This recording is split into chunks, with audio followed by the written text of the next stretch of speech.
কবর প্রতিদিন ডাক দিয়ে বলে আনা বাইতুদ দুধ। প্রত্যেকের কবর প্রত্যেককে ডেকে বলে, ও আল্লাহর বান্দা, জানো আমি পোকামাকড়ের ঘর।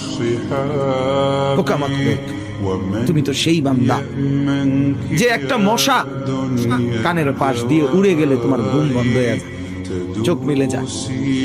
একটা মশার গুনগুন আওয়াজ সহ্য করতে পারো না। একবার কয়েল, একবার অ্যারোসল, একবার মশারি, এরপরও তুমি চাও যে একটা মশাও যেন আমার কানের কাছে গুনগুন না করে।